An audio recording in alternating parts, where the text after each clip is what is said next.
हाय, मेरा नाम अमीना अल कहतानी है। मैं रियाद सऊदी अरब से हूँ और यह मेरी गवाही है। क्या आपको कभी ऐसा महसूस हुआ है कि आपका अपना परिवार आपको ऐसे देखता है जैसे कि आप एक कोई अजनबी हो? मैंने इसे सिर्फ महसूस ही नहीं किया है, बल्कि मैंने इसे अपने लिविंग रूम में जिया है, जहाँ जो आंखें कभी मुझे प्यार से देखती थी वे नफरत और घृणा में बदल गई। और आज मुझे सुन रहे हैं, यह मेरी जीवित गवाही है कि कैसे मसीह का प्रकाश इस्लाम के सबसे कड़े बंद दायरे में भी प्रवेश कर सकता है। यह सब 2017 में अगस्त की एक दोपहर को रियाद की चमचमाती सड़कों पर शुरू हुई, जब मैं विश्वविद्यालय से लौट रही थी। मैं अपने काले अबाया और नकाब से पूरी तरह ढकी हुई थी, उन आंखों से बिल्कुल अनजान जो पहले से ही मेरी हर हरकत पर नजर रख रही थी। सऊदी अरब में, जहां इस्लामी कानून शरिया जीवन के हर पहलू को नियंत्रित करता है, इस्लाम से किसी अन्य धर्म में परिवर्तित होना न केवल अस्वीकार्य है, बल्कि यह धर्म त्याग या मृत्यु दंड योग्य अपराध है। हमारे देश में 2 पवित्र मस्जिदों की भूमि, जहां लाखों मुसलमान दिन में 5 बार नमाज अदा करते हैं। ईसाई होना केवल दूसरे धर्म को मानना नहीं है, यह राष्ट्रीय पहचान, अपने परिवार और हर चीज के साथ विश्वासघात करना है। बचपन से ही हमें सिखाया जाता है कि हम सच्चे इस्लाम के संरक्षक हैं। हमारे राष्ट्र का एक दिव्य उद्देश्य है और इस मार्ग से कोई भी विचलन न केवल पाप है, बल्कि बहुत बड़ा विश्वासघात है। अगर आपको कभी इस बात पर संदेह हुआ है कि कुछ लोग मसीह का अनुसरण करने के लिए कितनी कीमत चुकाते हैं, या अगर आपने उन देशों में मसीहियत होने की कीमत पर सवाल उठाया है जहां यीशु का नाम लेने से आपको सब कुछ खोना पड़ सकता है, तो यह कहानी आपके लिए है। क्योंकि मैं यहाँ यह गवाही देने आई हूँ कि कोई भी परिवार इतना एकजुट नहीं है, कोई भी परंपरा इतनी गहरी नहीं है, और ना ही कोई खतरा इतना गंभीर है जो हमें मसीह के प्रेम से अलग कर सके। अल उलाया जिले में अपने ही परिवार में मैंने जो अनुभव किया, उसने मुझे मानवीय परित्याग के बिल्कुल किनारे पर धकेल दिया, जहां प्यार किए जाने और तिरस्कृत किए जाने के बीच की रेखा एक धागे की तरह पतली हो गई। मैं आपको मेरी गवाही का अनुसरण करने के लिए आमंत्रित करती हूँ, पीड़ित होने की कहानी के रूप में नहीं, बल्कि परमेश्वर की परिवर्तनकारी शक्ति की जीवंत घोषणा के रूप में। अब मैं साझा करूंगी कि कैसे प्रभु ने मुझे मेरे जीवन के सबसे मुश्किल दिनों में मुझे सहारा दिया। सऊदी अरब की राजधानी रियाद की सड़कें मेरे बचपन की मूक गवाह थी। आधुनिक गगनचुंबी इमारतों और आलीशान शॉपिंग मॉल के बीच, जो सख्त परंपराओं के साथ सह अस्तित्व में है, मैं एक ऐसे दुनिया में बड़ी हुई जहां जीवन के हर पहलू को धर्म द्वारा नियंत्रित किया जाता था। मेरे पिता अब्दुल्लाह अल कहतानी एक सम्मानित व्यक्ति थे, जो इस्लामी मामलों के मंत्रालय में एक अधिकारी के रूप में काम करते थे। अपनी पीढ़ी के कई लोगों की तरह वहां भी इस्लाम के प्रति उनकी भक्ति निर्विवाद थी, और उनकी स्थिति के लिए हमारे परिवार को समुदाय में इस्लामी सद्गुण और एक मॉडल बनना आवश्यक था। मुझे अपना बचपन अच्छी तरह याद है। रियाद के एक समृद्ध इलाके अल उलाया में हमारे विशाल घर में कुरान की आयतों की अरबी सुलेख से सजी सफ़ेद दीवारें, 5 नमाजों की दैनिक रस्म, कुरान पाठ की कक्षाएं जो तब शुरू हुई जब मैं मुश्किल से 5 साल की ही थी। मेरी माँ फातिमा एक धर्मपरायण महिला, जिन्होंने कभी मेरे पिता के अधिकार पर सवाल नहीं उठाया। उसने मेरी 4 बहनों और मुझे सिखाया कि महिलाओं के रूप में हमारा सबसे बड़ा गुण आज्ञाकारिता होगी, पहले अल्लाह के प्रति, फिर अपने माता पिता के प्रति, और अंत में अपने पतियों के प्रति। मेरे बड़े भाई खालिद, जो मुझसे 7 साल बड़े हैं, वह पहले से ही उसी धार्मिक कठोरता के लक्षण दिखा रहे थे जो मेरे पिता की विशेषता थी। मैंने उसे अक्सर मेरी छोटी बहनों को सही तरह से उनका हिजाब पहनने के लिए कहते सुना, यहाँ तक कि घर के अंदर भी। लेकिन इस कठोर धार्मिक पालन के इस माहौल में पले बढ़े होने के बावजूद मेरे अंदर हमेशा कुछ अलग सा महसूस होता था। जबकि मेरे सहपाठी, जैसे कि सऊदी अरब में अनिवार्य है, शानदार शादियों का सपना देखते थे और बिना किसी सवाल के हमारे अस्तित्व की सीमाओं को स्वीकार करते थे। मैं मन ही मन सोचती थी कि हमारा ईश्वर इतना दूर, इतना मांग करने वाला, इतना खुश ना कर पाने वाला क्यों लगता है। मेरी लगन भरी प्रार्थनाओं और कुरान के अध्ययन के बावजूद मुझे ऐसा खालीपन क्यों महसूस हुआ जिसे कोई भी चीज भर नहीं सकती थी। मेरी नानी नूरा शायद अकेली थी, लेकिन मुझ में इस बेचैनी को महसूस किया। एक दोपहर जब हम उनके कमरे की एकांतता में साथ में कढ़ाई कर रहे थे, उन्होंने मुझे अपने शब्दों से चौंका दिया। अमीना, कुछ दिल पक्षियों की तरह होते हैं जिन्हें पिंजरे में नहीं रखा जा सकता। अब अपने भीतर उठने वाले सवालों के लिए खुद को दोष मत दो। उनकी आंखें उम्र के साथ थकी हुई लेकिन एक ऐसी बुद्धि से भरी हुई थी जो मुझे अब समझ में आई। साल बीतते गए और 17 साल की उम्र में मैंने अपनी पीढ़ी की सऊदी महिलाओं के लिए कुछ असाधारण हासिल किया। मैंने अपने पिता को राजी किया कि वे मुझे किंग साउथ विश्वविद्यालय में चिकित्सा की पढ़ाई करने दें, लेकिन तुम केवल महिलाओं के लिए ही एक डॉक्टर बनोगी, यह उनकी शर्त थी, जिस पर मैंने बिना किसी हिचकिचाहट के सहमति जताई। अपने घर की दीवारों से परे अपनी दुनिया का विस्तार करने के इस अवसर के लिए मैं आज भी आभारी हूँ, क्योंकि जब मैं पीछे मुड़कर देखती हूँ तो यह वही निर्णय था जिसने मेरे जीवन की दिशा हमेशा के लिए बदल दी। यह उस विश्वविद्यालय के हॉल में शुरू हुआ जहाँ सत्य का बीज मेरे दिल में अंकुरित होना शुरू हुआ। यह मेडिकल स्कूल में मेरे दूसरे वर्ष के दौरान था जब मैंने पहली बार प्रभु यीशु का नाम कुरान में वर्णित पैगंबर ईसा के अलावा किसी अन्य तरीके से जोर से बोलते हुए सुना। सारा, एक फिलिपिनो सहपाठी जो लैब में सहायक के रूप में काम करती थी, कुछ अलग थी। एक शांति जो मेरे आध्यात्मिक जीवन पर हावी होने वाली निरंतर चिंता के विपरीत थी। एक दिन जब हम एक व्यवहारिक सत्र के बाद प्रयोगशाला की सफाई कर रहे थे, उसने गलती से अपना बैग गिरा दिया और उसके सामान के बीच मैंने कवर पर एक क्रॉस के साथ एक छोटी सी किताब देखी। उसकी आंखें मेरी आंखों से मिली और एक पल के लिए उसके चेहरे पर डर छा गया, क्योंकि वह जानती थी कि सऊदी अरब में ईसाई साहित्य रखने के परिणाम स्वरूप उसे निर्वासित किया जा सकता है या इससे भी बदतर कुछ हो सकता है। जल्दी से उस नए नियम को उठाते हुए उसने धीरे से कहा, कृपया कुछ मत बोलिए। उस वक्त जो कुछ मुझे सिखाया गया था उसके अनुसार मैं उसकी रिपोर्ट कर सकती थी, लेकिन इसके बजाय मैंने उससे वह नए नियम की पुस्तक ले ली। उस रात अपने कमरे की गोपनीयता में दरवाजा बंद और मेरे दिल की धड़कन के साथ मैंने पहली बार सुसमाचार के पृष्ठ खोले। मैंने जो शब्द पढ़े वे किसी दूर के नबी के नहीं थे, बल्कि किसी ऐसे व्यक्ति के थे जो अधिकार और प्रेम के साथ बोलता था, जो मैंने अपने सभी इस्लामी अध्ययन के वर्षों में कभी नहीं देखा था। हे सब थके और बोझ से दबे लोगों, मेरे पास आओ, मैं तुम्हें विश्राम दूंगा। ये शब्द मेरे दिल में ऐसे समा गए जैसे सूखी जमीन में पानी।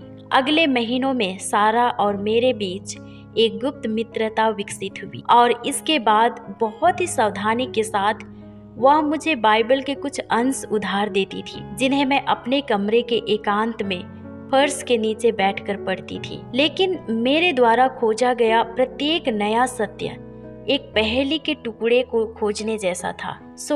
एक दिन मैंने सारा से पूछा कि आप इतना श्योर कैसे हो सकते हैं कि यीशु एक नबी से बढ़कर है, और उसका उत्तर फुसफुसाते हुए मानो वह ब्रह्मांड का सबसे अनमोल रहस्य साझा कर रही हो। उसने कहा, क्योंकि उसने मेरे जीवन को बदल दिया है अमीना, और अगर तुम उसे ऐसा करने दोगी तो वह तुम्हारा भी जीवन को बदल देगा। लेकिन एक दिलचस्प बात, सारा को यह नहीं पता था कि मैंने अपने कमरे की गोपनीयता में अल्लाह से नहीं बल्कि यीशु से प्रार्थना करना शुरू कर दिया था। पहले तो मेरी प्रार्थनाएं उतनी प्रभावशाली नहीं थी, लेकिन धीरे धीरे वे किसी ऐसे व्यक्ति के साथ अंतरंग बातचीत में बदल गई जो मेरे जीवन में पहली बार वास्तव में मेरी बात सुन रहा था, जिसने कोई अनुष्ठान पूर्णता की मांग नहीं की, बल्कि उसने तो एक सच्चे दिल की मांग की। और कुछ दिनों बाद सारा ने मुझे कुछ अन्य गुप्त मसीहियों से मिलाया, जो मुख्य रूप से अस्पतालों या अंतरराष्ट्रीय कंपनियों में काम करने वाले विदेशी थे, जो अपार्टमेंट में गुप्त रूप से एक दूसरे के साथ मिलते थे और संदेह से बचने के लिए वे अपना स्थान बदलते रहते थे। और उनमें से सबसे पहले मैं एक कोरियाई इंजीनियर और उसकी पत्नी से मिली और उनके साथ परमेश्वर की आराधना में जुड़ गई। हम उस अपार्टमेंट में केवल 8 लोग ही थे, फर्श पर गद्दियों पर बैठे हुए, रियाद की भीषण गर्मी के बावजूद खिड़कियां बंद करके और जितना संभव हो सके उतनी शांति से भजन गा रहे थे। और यह वह जगह थी जहां मुझे उन सभी सवालों के जवाब मिले जो सालों से मुझे पीड़ा दे रहे थे। लेकिन महीनों तक मैं आंतरिक रूप से संघर्ष करती रही, क्योंकि मैं पूरी तरह से जानती थी कि अगर मेरे परिवार को मेरे नए विश्वास के बारे में पता चल गया तो मुझे इसके परिणाम भुगतने होंगे। यह सिर्फ मेरे परिवार द्वारा अस्वीकार किए जाने का डर नहीं था जिसने मुझे भयभीत किया, बल्कि कानूनी उलझाव भी था, क्योंकि सऊदी अरब में धर्म त्यागियों को न केवल अस्वीकार किया जाता है बल्कि उन्हें कारावास, यातना और शरिया की सख्त व्याख्या के अनुसार मृत्यु दंड का सामना करना पड़ सकता है। लेकिन फिर भी मैंने जो सत्य को पा लिया था वह अस्वीकार करने के लिए बहुत कीमती था। अप्रैल 2019 की एक रात, जब मेरा पूरा परिवार सो रहा था, मैंने एक ऐसा निर्णय लिया जिसने मेरे जीवन को हमेशा के लिए बदल दिया। अपने बिस्तर के पास घुटने टेकते हुए मेरे गालों पर खामोश आंसू बह रहे थे और मैंने अपना जीवन यीशु मसीह को दे दिया। उस वक्त मुझे उस कमरे में एक उपस्थिति महसूस हुई जो बिल्कुल वास्तविक थी। और अगले महीनों में मैंने एक दोहरा जीवन जिया जिसने मेरी आत्मा को पूरी तरह से थका दिया। दिन में मैं अमीना थी, एक धर्मनिष्ठ मुस्लिम, अपनी प्रार्थनाएं अदा करती, उचित कपड़े पहनती और उन सख्त सामाजिक नियमों का पालन करती। लेकिन रात में अपने कमरे के एकांत में मैं एक मसीही थी। मैं बाइबल के अंशों का अध्ययन करती और कभी कभी अन्य विश्वासियों से मिला करती थी। और इस विभाजित अस्तित्व का तनाव मेरे लिए लगभग असहनीय था, लेकिन मसीह में मुझे जो आनंद मिला था वह मेरे लिए काफी था। और जुलाई की उस दोपहर को सब कुछ बदल गया, जब रियाद की चिलचिलाती गर्मी ने सभी को धूप से बचने के लिए आश्रय लेने पर मजबूर कर दिया। मैं विश्वविद्यालय से जल्दी घर आ गई और यह मानते हुए कि मैं घर में अकेली हूँ, मैंने अपना नया नियम उसके छिपे हुए स्थान से निकाल लिया और पढ़ने में इतना लीन थी कि मैंने अपने दरवाजे की ओर आते कदमों की आहट ही नहीं सुनी।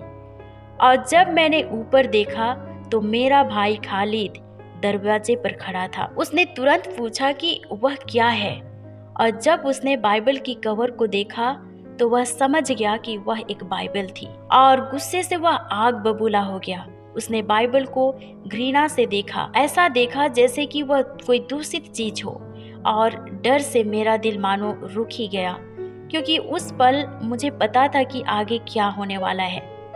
और खालिद ने तुरंत उस किताब को मेरे हाथों से छीन लिया और कहने लगा कि क्या तुम काफिर बन गई हो।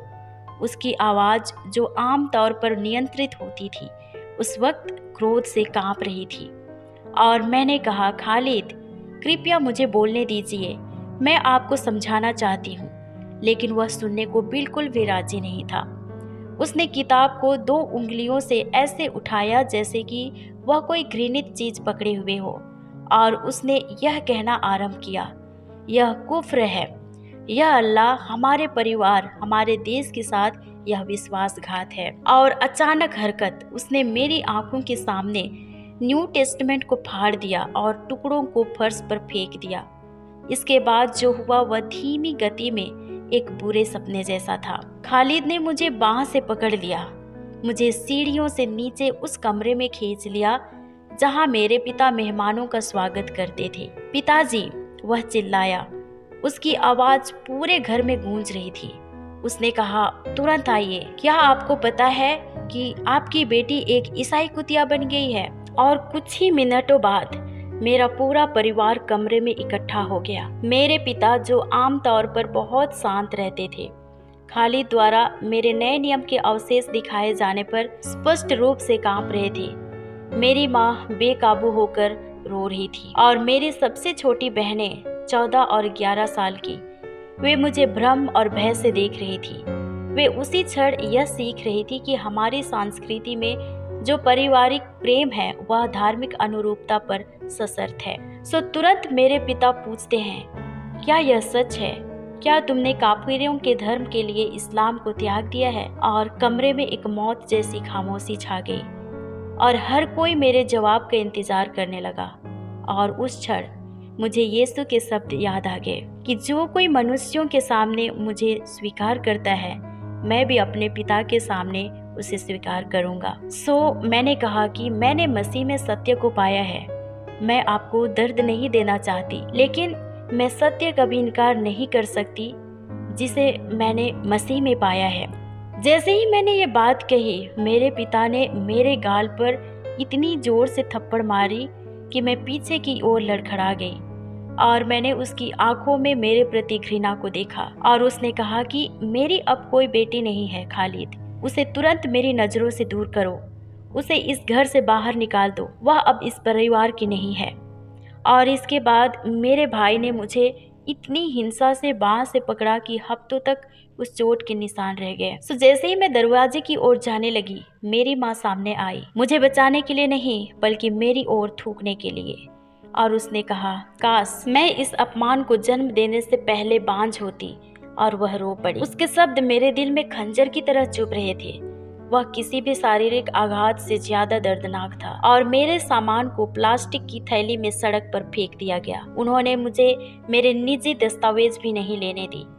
इस तरह कुछ ही मिनटों में मैं उनकी एक प्यारी बेटी से अजनबी बन गई, एक धर्म त्यागी, ना केवल अपने घर से बल्कि सऊदी समाज में परिवार द्वारा दी जाने वाली सामाजिक सुरक्षा से भी बाहर कर दी गई। सो जुलाई की निर्मम धूप में फुटपाथ पर खड़ी मैंने पहले कभी ना देखी गई भयावहता का अनुभव किया। एक अकेली महिला बिना किसी पुरुष संरक्षक के, ऐसे देश में जहां महिलाएं बिना किसी पुरुष के अनुमति की यात्रा नहीं कर सकती, काम नहीं कर सकती या कानूनी रूप से मौजूद भी नहीं रह सकती, और बिना दस्तावेजों के, बिना पैसों के अपने परिवार द्वारा अस्वीकार किए जाने के कारण मैं न केवल बेघर होने का सामना कर रही थी बल्कि एक ऐसे समाज में पूर्ण वैधता का सामना कर रही थी जो धर्म त्यागियों को बर्दाश्त नहीं कर सकता। लेकिन उस सबसे अंधेरे क्षण के बीच मुझे याद आया कि मैं अकेली नहीं थी। कांपते हाथों से मैंने अपना फोन लिया जो सौभाग्य से मेरे जेब में रह गई थी और सारा को एक मैसेज भेजा और उन्हें पता चल गया कि मैं सड़क पर हूँ। लेकिन सारा सीधे तौर पर मेरी मदद नहीं कर सकी क्योंकि एक विदेशी के रूप में अगर उसने सऊदी धर्म त्यागी को शरण दी तो उसे निर्वासन का जोखिम उठाना पड़ सकता है, और इसलिए उसने अंडरग्राउंड चर्च के एक व्यक्ति इब्राहिम को, जो कि जॉर्डन का था, उसे संपर्क किया।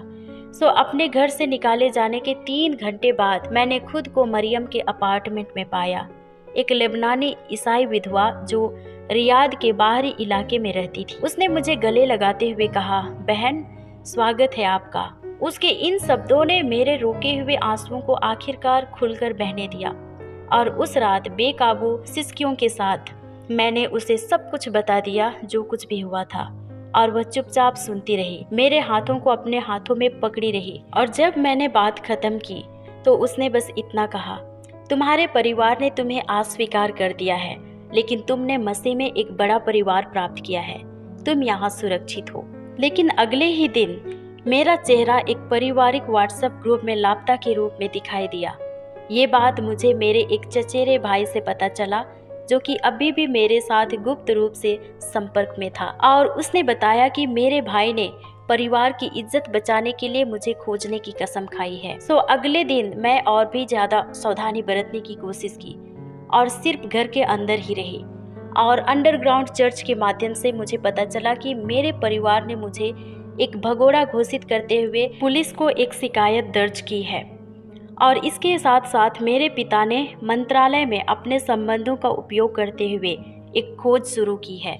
इब्राहिम ने मुझसे कहा कि हमें तुम्हें रियाद से बाहर निकालना होगा, क्योंकि यहाँ तुम्हारे परिवार का बहुत अधिक प्रभाव है और शायद जिद्दा सुरक्षित रहेगा, क्योंकि उस जगह पर विदेशी अधिक हैं और किसी की नजर में ना आना आसान है। लेकिन उस वक्त समस्या यह थी कि बिना पहचान के और बिना पुरुष अभिभावक के कैसे यात्रा की जाए, क्योंकि सऊदी अरब में भले ही प्रिंस मोहम्मद बिन सलमान के शासन में कानूनों में थोड़ी छूट दी गई थी, लेकिन अकेली महिला को अभी भी संदेह की दृष्टि से देखा जाता है।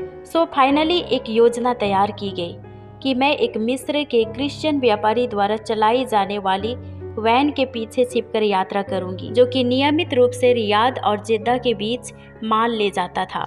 और मेरे जाने से एक रात पहले मरियम ने मेरे बालों को काटकर छोटे किए, फिर उन्हें गहरे भूरे रंग में रंग दिया। फिर उसने मुझे एक नया अबाया भी दिया और एक नकाब, जो कि जरूरत पड़ने पर मेरे चेहरे को पूरी तरह से ढक सकता था। उस रात हम इब्राहिम और उसकी पत्नी के साथ प्रार्थना में एकत्र हुए और मेरी यात्रा को परमेश्वर के हाथों में सौंप दिया। डरो मत, इब्राहिम ने मुझे याद दिलाया, क्योंकि जो तुम में है वह उससे बड़ा है जो दुनिया में है। और अगले दिन रेगिस्तान में 950 किलोमीटर की यात्रा मेरे जीवन के सबसे डरावनी क्षणों में से एक थी। हर बार जब वैन पुलिस के चेक पॉइंट पर रुकती थी तो मेरा दिल भी रुक जाता था। वहाँ की गर्मी भयानक थी, लेकिन पकड़े जाने के लगातार डर से उन अंतिम घंटों के दौरान मैंने लगातार प्रार्थना की। और जब हम जिद्दा पहुंचे, मिस्र के ड्राइवर अहमद ने शहर के पुराने शहर अल बलाद जिले के एक शांत गली में मुझे वाहन से बाहर निकलने में मदद की। उसने मुझे निर्देश दिया कि 3 ब्लॉक पूर्व की ओर चलो। आपको एक नीला दरवाजा दिखाई देगा जिसके कोने में एक छोटी मछली का प्रतीक उकेरा गया है। वहां जाकर 3 बार खटखटाओ, फिर 2 बार। अहमद के निर्देशों का पालन करते हुए मैंने उस दरवाजा को ढूंढ लिया और उसके कहे अनुसार दरवाजे को खटखटाया और एक महिला बाहर आई जिसका नाम नदिया था। पूछने लगी कि क्या तुम अमीना हो? मैंने कहा हाँ। फिर वो कहती है कि हम आपका इंतजार कर रहे थे, इब्राहिम ने हमें तुम्हारे बारे में बताया था। और इस तरह जेद्दा में एक गुप्त ईसाई के रूप में मेरा नया जीवन शुरू हुआ। उन्होंने मुझे रहने के लिए अपने घर में जगह दी और सलाह दी कि दिन के दौरान कोई शोर ना करे और जब आपको बाहर जाना हो हमेशा पूरा नकाब पहने और अजनबियों को कभी भी अपना असली नाम ना बताएं। छिपकर रहने की इस नई वास्तविकता को अपनाना मेरे लिए यह भयानक था, क्योंकि रातों रात मैं एक उज्जवल भविष्य वाले मेडिकल छात्र से एक भगोड़ी में बदल गई और अब मैं पूरी तरह से अन्य विश्वासियों की उदारता पर ही निर्भर थी। उन दिनों अक्सर बुरे सपने आते थे। एक बार मैंने सपना देखा कि मेरा परिवार मुझे ढूंढ लेगा, पुलिस मुझे जेल ले जाएगी और मेरे भाई खालिद की धमकियां सच हो जाएगी। और दूसरे सप्ताह के दौरान ही इब्राहिम ने एक परेशान करने वाली खबर दी कि मेरी तस्वीर मुतवा अधिकारियों के बीच घूम रही है, एक युवा भगोड़े धर्म त्यागी की तलाश करने के विशिष्ट निर्देशों के साथ। और मेरे पिता ने मंत्रालय में अपने संपर्कों का उपयोग करते हुए खोज को और भी ज्यादा तेज कर दिया था। लेकिन सबसे ज्यादा चिंताजनक बात यह थी कि मेरे भाई खालिद ने सार्वजनिक रूप से घोषणा की थी स्थानीय मस्जिद में शुक्रवार की नमाज के दौरान कि वह मुझे मरते हुए देखना पसंद करेगा। नदिया के पति यूसुफ ने इस खबर को सुनने के बाद मुझसे कहा कि हम आपको बहुत लंबे समय तक एक ही स्थान पर रहने का जोखिम नहीं उठा सकते, हमें आपको नियमित रूप से स्थानांतरित करने की जरूरत है। इस तरह लगातार स्थानांतरण की अवधि शुरू हुई। मुझे कुछ हफ्तों में एक नए सुरक्षित घर में ले जाया जाता था और इसके दौरान प्रत्येक स्थान पर मैं अन्य गुप्त ईसाइयों से मिली, जिनमें से प्रत्येक के पास उत्पीड़न और बचने की अपनी गवाहियां थी। और दम्मम के एक अपार्टमेंट में मैं लीला से मिली, एक सऊदी महिला जिसने एक दर्शन के माध्यम से मसीह को पाया था और उसके परिवार ने उसे मृत मान लिया था क्योंकि उसने समुद्र तट पर डूबने का नाटक किया था तथा अपना अबाया और सारा सामान किनारे पर छोड़ दिया था। और खोबर में मैं सऊदी अमीराती और कुवैत ईसाइयों के एक छोटे समूह से मिली जो शुक्रवार को इकट्ठा होते थे। उन सभी ने अपने ईमान की एक अथाह कीमत चुकाई थी।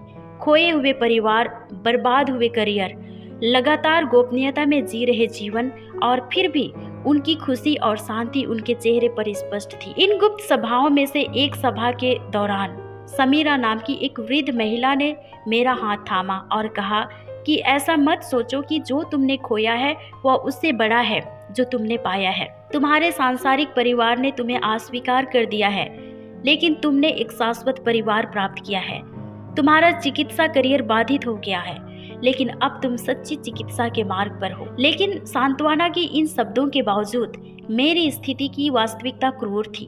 बिना आधिकारिक दस्तावेजों के मैं कानूनी तौर पर कुछ भी काम नहीं कर सकती थी, बैंक में खाता नहीं खोल सकती थी या चिकित्सा सेवाओं का उपयोग भी नहीं कर सकती थी। सो अपने खर्चे चलाने के लिए मैंने विदेशी ईसाई परिवारों के बच्चों को इंग्लिश और विज्ञान पढ़ाना शुरू किया।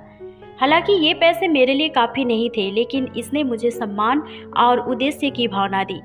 कुछ दिनों बाद मेरी चचेरी बहन नूर, जो एकमात्र व्यक्ति थी जिसे पता था कि मैं कहाँ हूँ और जिसने गुप्त रूप से मेरा समर्थन किया था, उसके माध्यम से मुझे पता चला कि मेरे लापता होने के बाद मेरे पिता को दिल का दौरा पड़ा था और मेरी माँ डिप्रेशन में चली गई थी, जो शायद ही कभी अपने कमरे से बाहर निकलती थी, और मेरी छोटी बहनों को मेरा नाम लेने से मना किया गया था। ऐसा लग रहा था जैसे मैं मर गई हूँ, परिवार के इतिहास से मिट गई हूँ। और सबसे दर्दनाक खबर खालिद के बारे में थी। समय के साथ उसका गुस्सा कम होने के बजाय और भी बढ़ गया। नूर ने एक संदेश में लिखा कि खालिद ने अल्लाह की कसम खाकर कहा कि वह तुम्हें ढूंढ लेगा। वह यह जानते हुए नहीं जी सकता कि उसकी बहन एक काफिर है और आज़ाद घूम रही है। सो जब ये बात मुझे पता चला, मैं डर गई। यहाँ तक कि इस डर ने मेरे नए विश्वास समुदाय में मिलने वाले सापेक्ष शांति के क्षणों को भी अंधकार में करने लगा। और एक रात लगभग 8 महीने बाद मेरा सबसे बुरा डर सच साबित हुआ। मैं दम्मम में थी, एक लेबनानी ईसाई परिवार के अपार्टमेंट में। आधी रात के करीब घंटी बजी।